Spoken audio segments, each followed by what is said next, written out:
Okay. Let us begin with metta meditation.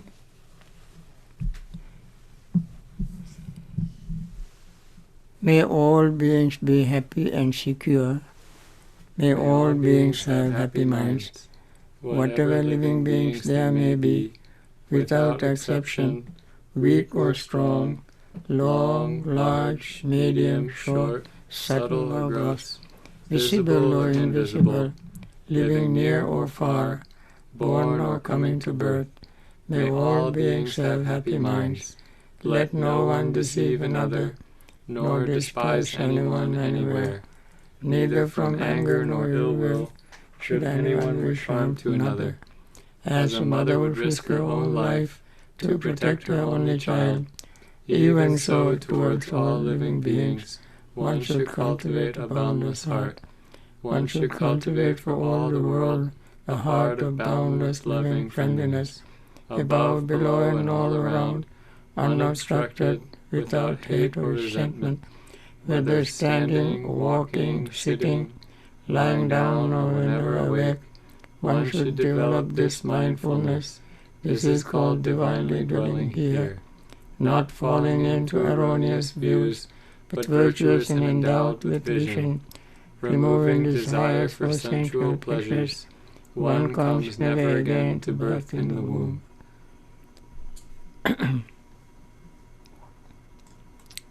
Friends, with this metta thought in mind, let us begin our mindfulness practice.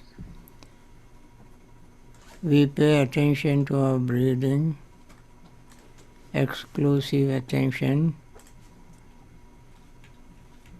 noticing inhaling as inhaling, exhaling as exhaling. This is what is going on all our life, and we use it as a very powerful object of our meditation. As we breathe in, we notice the breath touching the rims of our nostrils. We notice the expansion of lower abdomen, expansion of chest area. These also are the events that take place all the time when we breathe in and out. Then we notice the feeling. We feel the breath. We perceive the breath. Since we are doing it intentionally, we become aware of our intention and our consciousness. These are what we call in brief the 5 aggregates. Breath is the body, feeling, perceptions, thought and consciousness are the remaining 4 aggregates, and they also change as we breathe in and breathe out. The feeling we have when we breathe in will no longer be there when we breathe out. The perception of inhaling will no longer be there when we breathe out.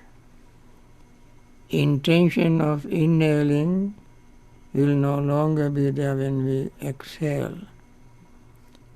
Consciousness of inhaling will no longer be there when we exhale. So while inhaling, these 5 aggregates change, and while exhaling they change.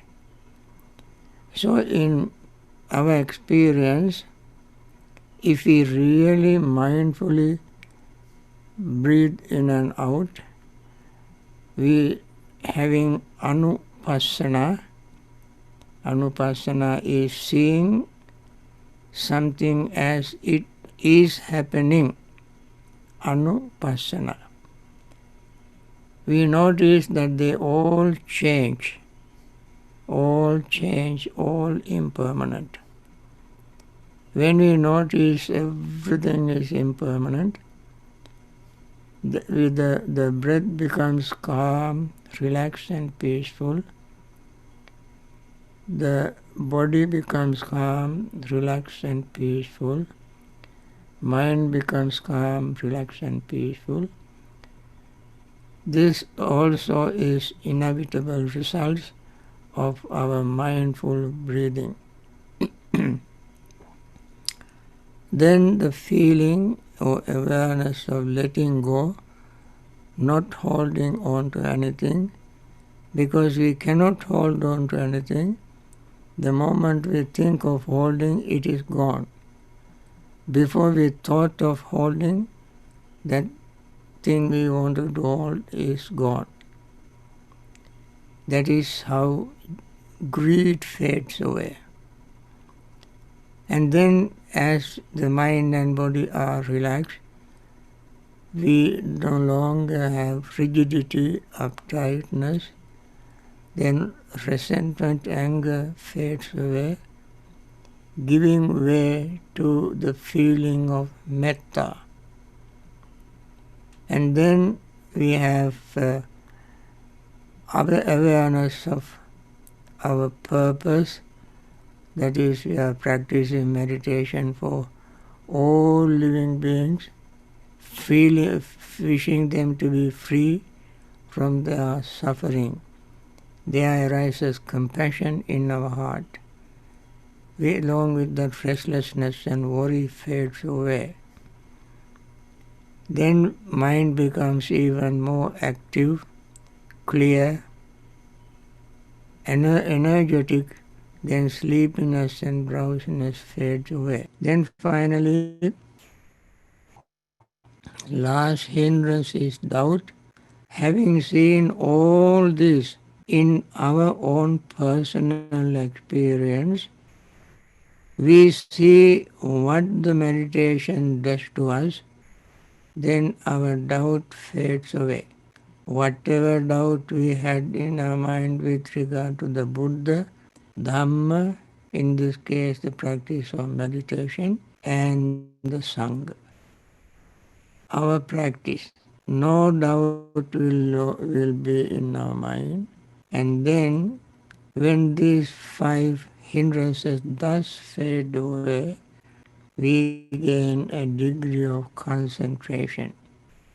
When we gain concentration, we see the subtlest changes of the body, feeling, perception and consciousness.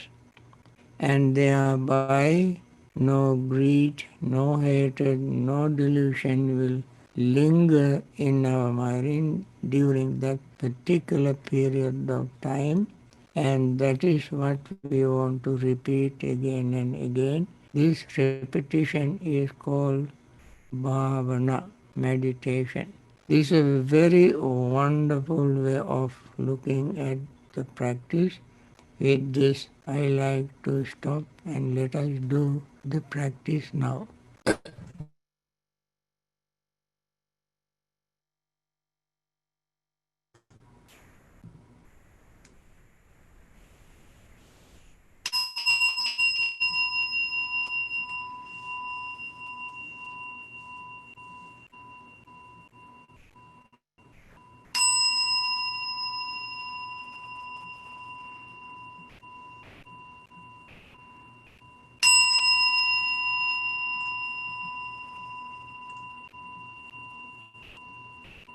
Dukkha pattaca nidukkha bhaya pattaca nibhaya soka pattaca nisoka hontu sabbe pipanino.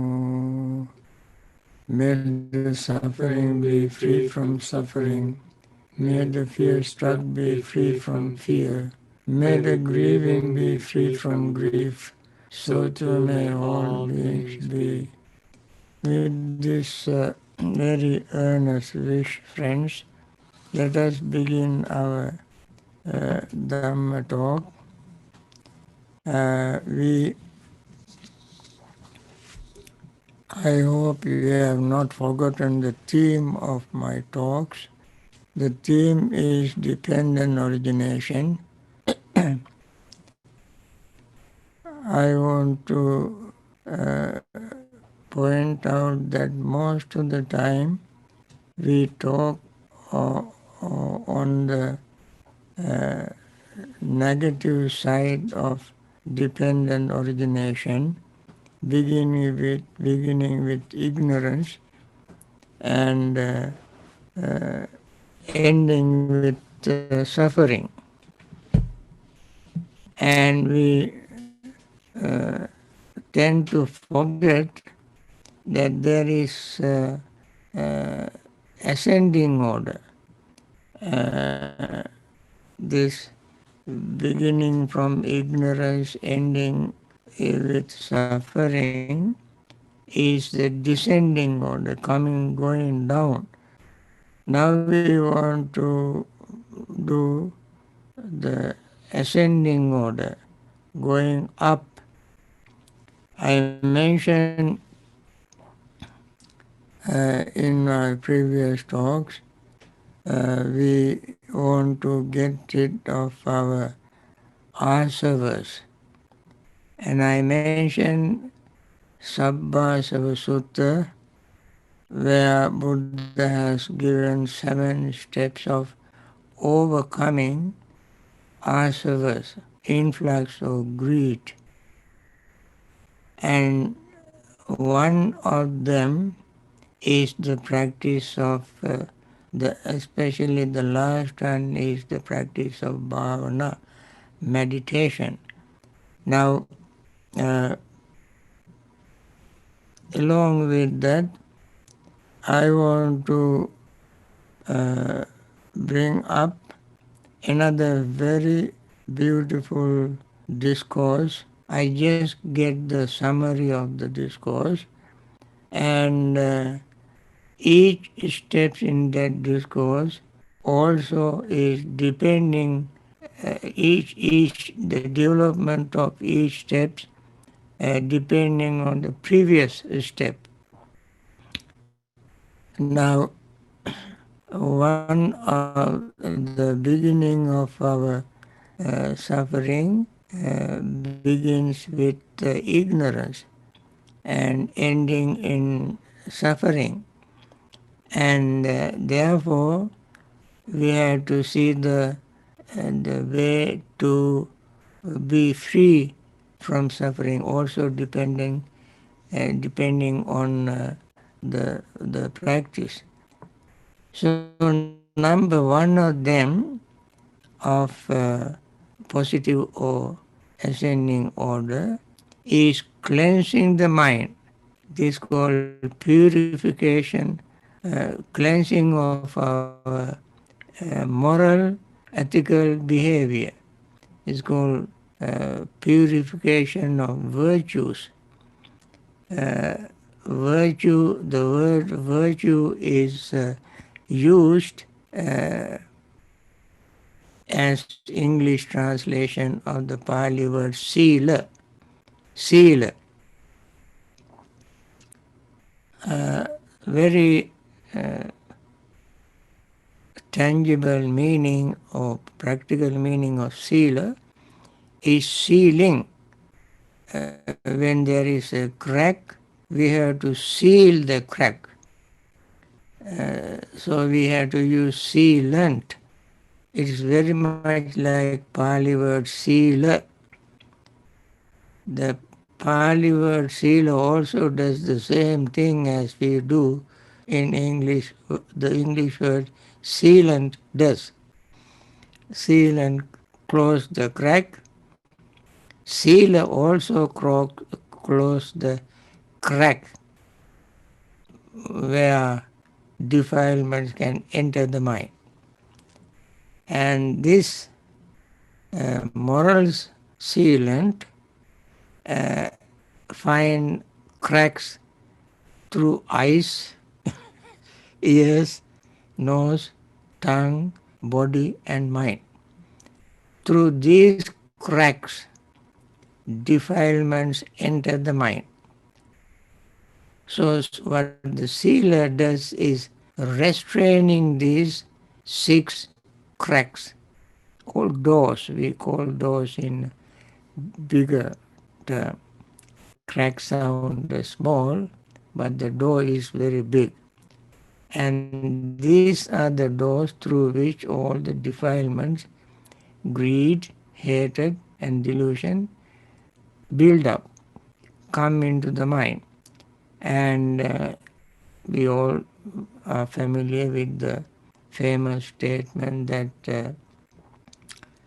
the mind is luminous, but adventitious defilements defiles that mind. So once we know this, defilement entering through our six senses, we restrain them. Restraining does not mean we shutting our eyes, ears, or plug our ears and so on. Restraining means filtering. We let the mind become the filter we put into that six doors is called mindfulness. That is the filter. Filter does two things. Sometimes it let go of very fine things and keep rough things. And sometimes it shakes off the fine things, rough things, and keep the fine things. So filter does this too, but we want to do using our mindfulness. We want to filter all the defilements and let only wholesome things getting into the mind.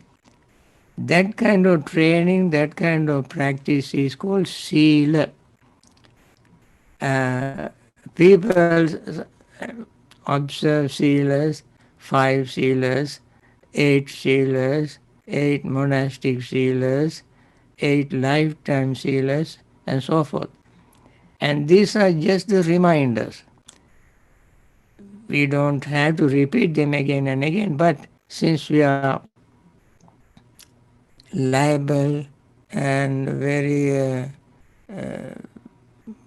vulnerable to defilements, susceptible to defilements, we must be reminded ourselves of what we are supposed to do. And that is mindfulness does, and that is how the mindfulness train the mind to practice sila.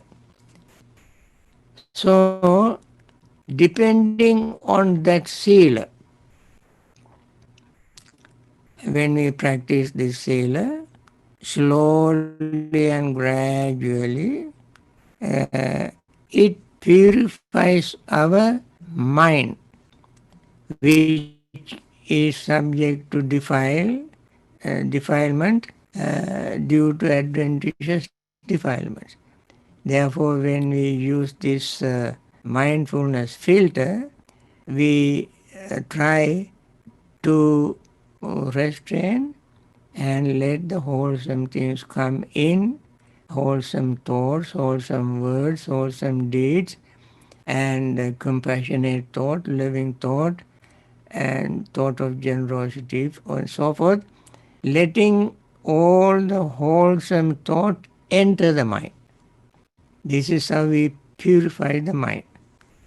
So the practice of morality is for the purpose of purifying our mind, not for any other purpose, not to gain popularity, not to gain more wealth. Wealth also we might get when we discipline. That is why it is said the sila and bhoga sampada. From the disciplined persons will have wealth very well without any feeling of guilt. So the mind becomes clear, pure. And for this purpose, we practice morality. Therefore, depending on the degree and extent of moral practice, moral principles, mind becomes clear, pure, clean. So this is how dependent origination works. Dependent origination does not mean repeating those 12 steps in negative and positive way, ascending and descending way. But looking at our mind, how the dependent origination work in our life to liberate ourselves from suffering. So we start with this anytime. Of course, we don't have to wait until moral principles and completely pure for us to practice other things.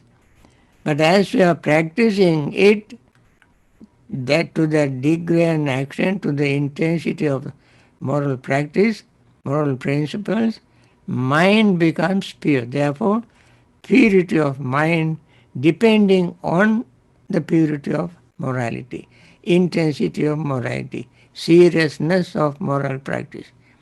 That's a very, very important thing. But that is not the whole picture. That is only one aspect. That is not the entire thing. We are living not only just to purify the mind.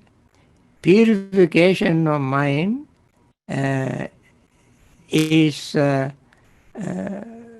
very important for the purification of our views, wrong views. Therefore, purification of wrong views depending on the purification of the mind. Now, what are the wrong views? When the mind is cluttered, not clear, confused, it is very easy for that mind to have wrong views, misunderstanding, and fear, tension, anxiety, worry, and so forth. With all these things, it is difficult not only to liberate ourselves, but also even to live this life reasonably well. And therefore, the, it is possible to have wrong views when the mind is not very clear. That is why in the Noble Eightfold Path, number one is right view. Right view is the view or understanding of the truth. When someone does not understand the truth, it can lead to all kind of confusion, misunderstanding. Even when the Buddha taught the truth, somebody instead of understanding that, the person may take a grudge or get angry with the Buddha. For we can quote many examples in our life. Even with the Buddha, people get upset when he taught the truth. In Alagaddupa Sutta and so forth, Buddha said, when he was teaching the truth, others who have wrong views misinterpreted the truth and accused the Buddha for telling wrong thing. For instance, Buddha taught from the day he attained enlightenment until he passed away, he taught the truth. Number one truth is that there is no self. Rupam bhikkhave anatta. The second sermon, after the first sermon is Dhamma Chakra, second sermon is Anatta Lakkana. Anatta Lakkana means characteristic of non-self. He began very directly that there is no self. And those who have wrong views get very upset. We hear some very respectable, learned persons have remarked even today in this 21st century. They say Buddhism has very good ethical principles, moral principles, good philosophy, and so forth. Unfortunately, they don't have a self. That is unfortunate for them. Unfortunate for them. Why it is unfortunate? Because they don't understand. They have wrong view. Uh, so Buddha spoke the truth. When he spoke the truth, because of the wrong view, not having the clear mind, uh, of course, some people wanted to uh, commit various type of unwholesome things, and compounded with all these mental states. They got upset and accused Buddha for telling, for talking of annihilation. When the Buddha said that there is no self, and asked us to get rid of the notion of self, they accuse that Buddha is talking about annihilation of living beings. Buddha did not tell us anybody to annihilate living beings. He taught us to annihilate the wrong view. That is what he wanted us to annihilate, not the living beings. And so, in order to have a right view, and right view arises depending on the pure state of mind. When uh, the view is uh, pure, whatever doubt we have in the mind, that will disappear. So the doubt disappears depending on the view or understanding. Uh, Doubt about the Buddha, Dhamma, Sangha, as I mentioned, this doubt is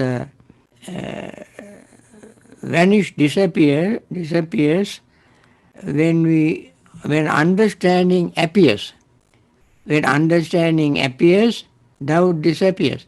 That is the dependent origination formula. When this arises.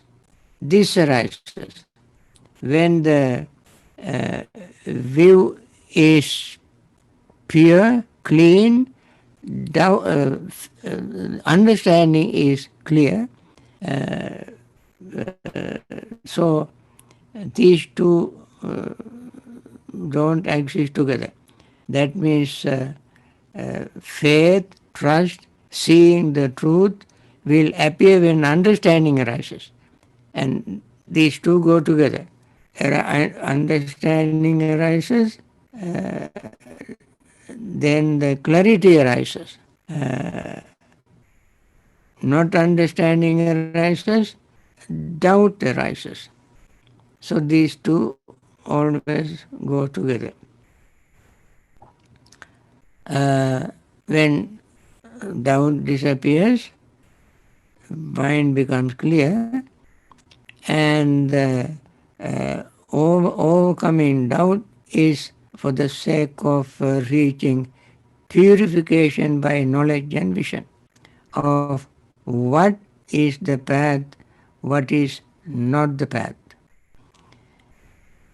Now, this is a very important thing. When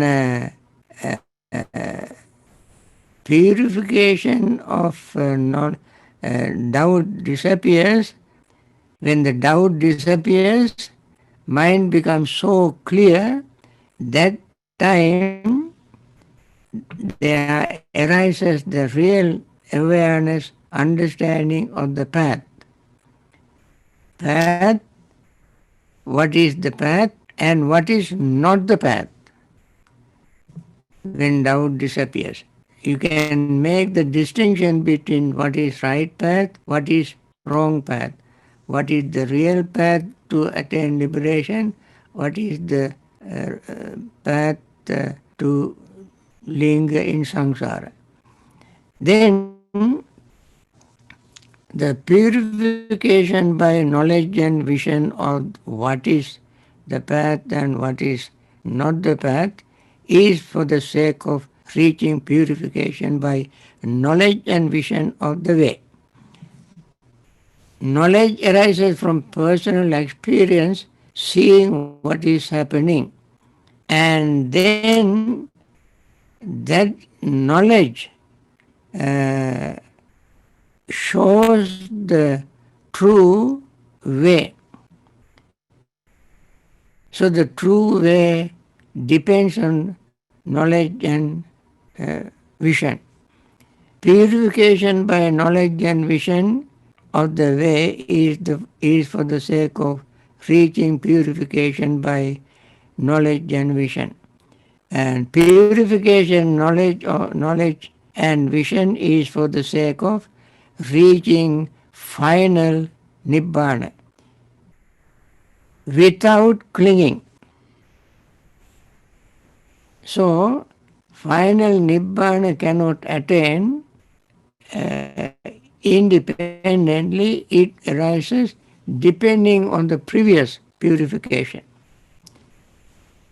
And this series of purification is called 7 stages of purification. 7 stages of purification.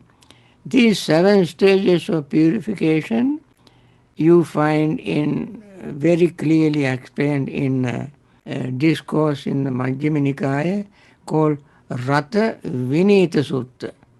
Vinita is training, disciplining the something.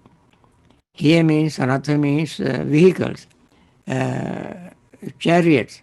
The discourse is called the what you call relay, the discourse on the simile of relay chariots, 7 chariots.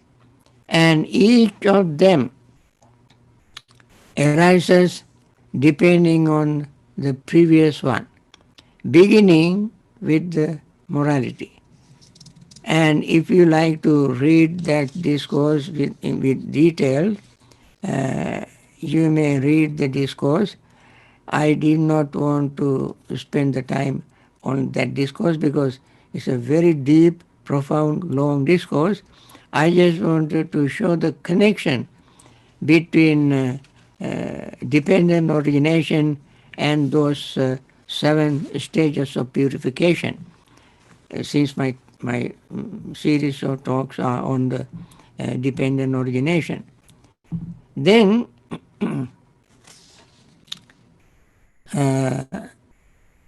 this means that on the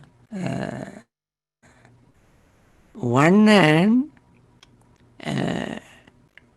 beginning ignorance, we end up in suffering, and when the ignorance is slowly vanishing, others also completely slowly vanish. In other words, when ignorance disappears, everything disappears along with that. So, Buddha said in another discourse called Upanishad Sutta, this is also a very famous discourse. That discourse explained dependent origination only in the positive side, in the ascending order, not descending order. And that is very famous. Discourse I start today.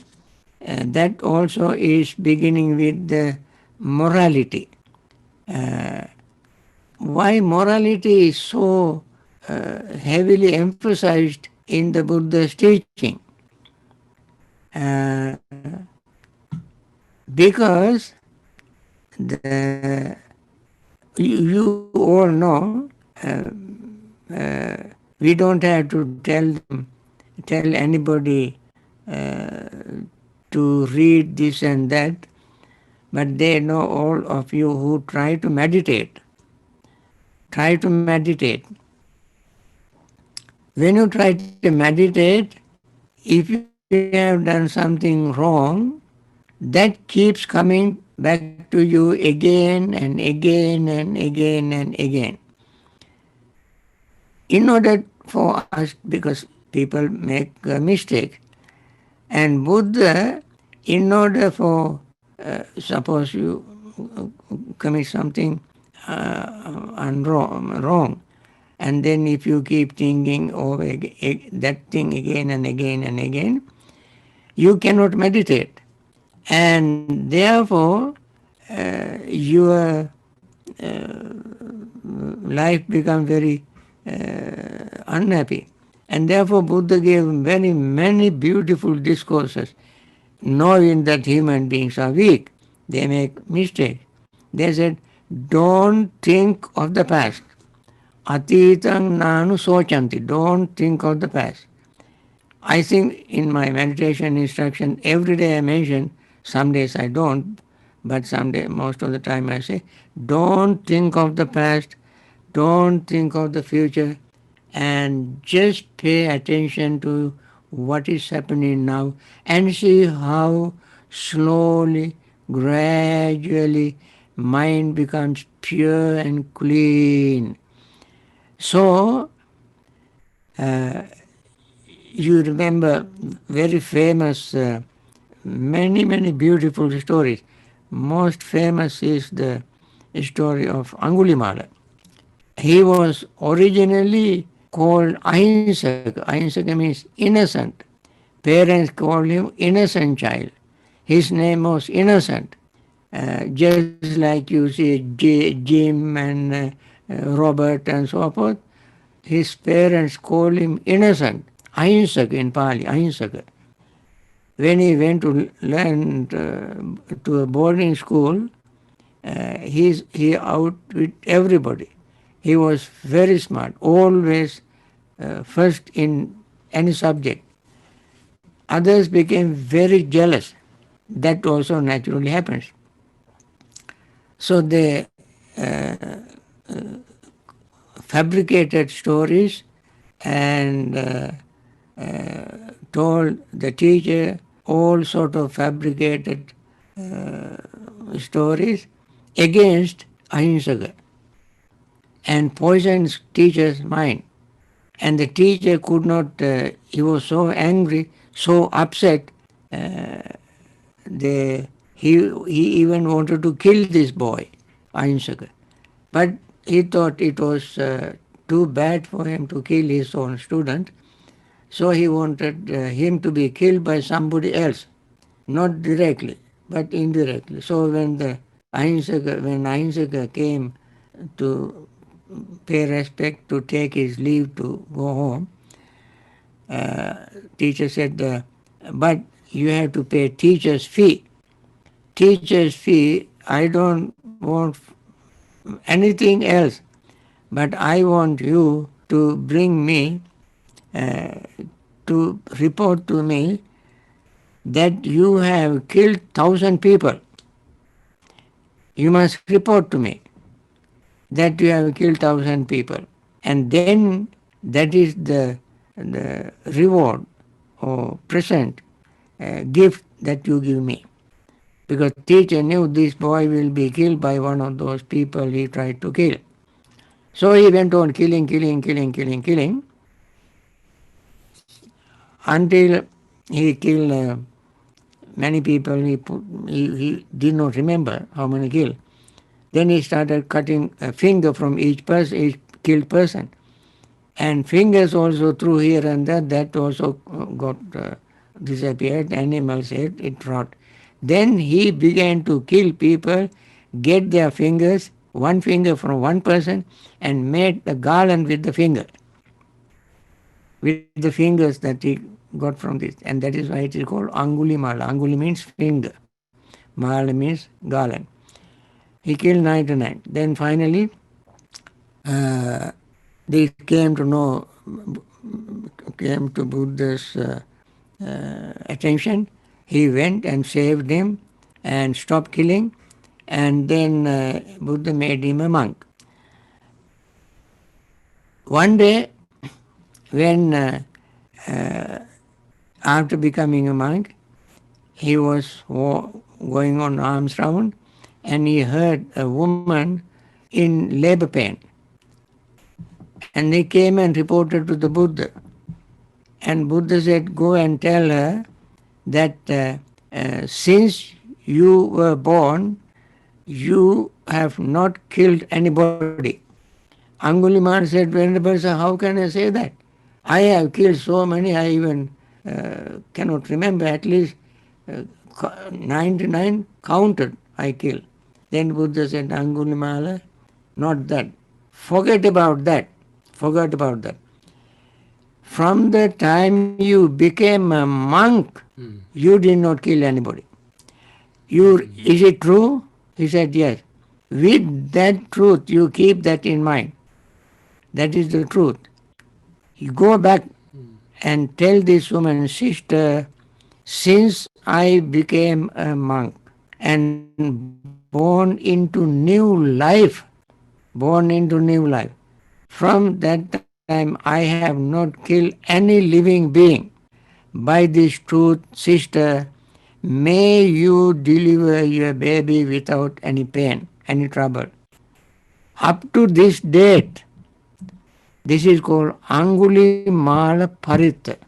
Up to this date, we recite this to pregnant women when they come and ask us to give blessings. So we have to think of the present moment. Don't think of the past. If you were to think of the past, you might have committed tons of wrong things, many things. If you were to finish all these things, clear all these things, purify all these things and meditate, you never do that. You cannot do that. For you, there may be so many things in your mind for the future, which you can never accomplish. Therefore, Buddha is so compassionate. He wanted us to purify our mind by seeing what is happening now, this moment.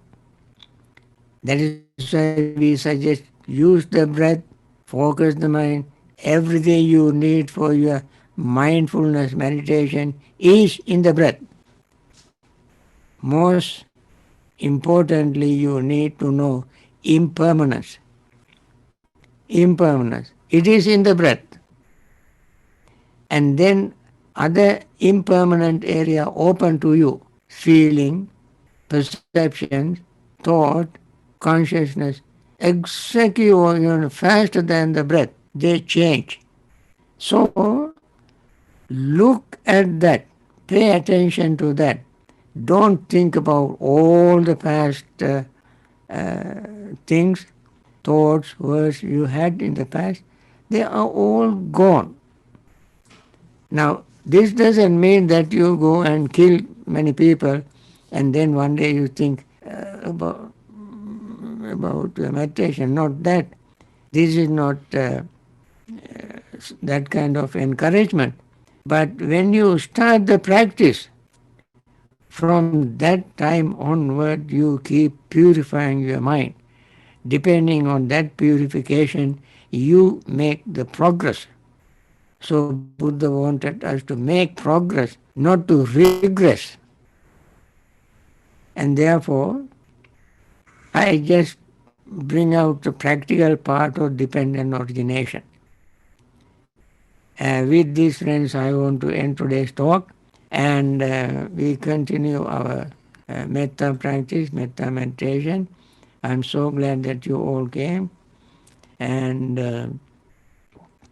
again, unfortunately, tomorrow I won't be here. Tomorrow I have another doctor appointment. Not that I'm sick, but go to see the doctor to see whether he is sick. You know, actually, I have a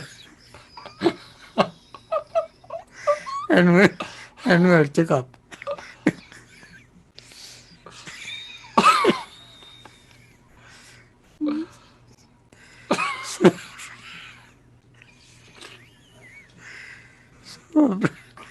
This metta, tomorrow my friend will continue this session, and I won't be here. We practice metta, and we want to wish all those who are suffering be free from suffering and return to their normal life, healthy life, and live long in good health. And as I said, all our friends and relatives who also have lost their relatives and friends, and they must understand the Dhamma. As we are practicing meditation, practicing Dhamma, learning Dhamma, thinking about Dhamma, investigating Dhamma, we must use all this knowledge to overcome our grief and return to our regular mental state and continue our Dhamma work. And there are others who are like doctors and nurses and hospital staffs trying to help those who are suffering. They do their very wonderful, noble service with compassion. May they continue their wonderful service. Others are supporting financially, and they also continue their very generous, wonderful service, and they can be happier than others because they let go of their wealth, develop their own mental state, purify their mind. And there are many leaders who have done wonderful service to make right decision to control or stop this virus spreading in their countries. And other leaders who are not done that, may they have wisdom, understanding, and compassion to make right decision for the benefit of all. With this, we want to end this session, and thank you very much for coming and participating in this short session.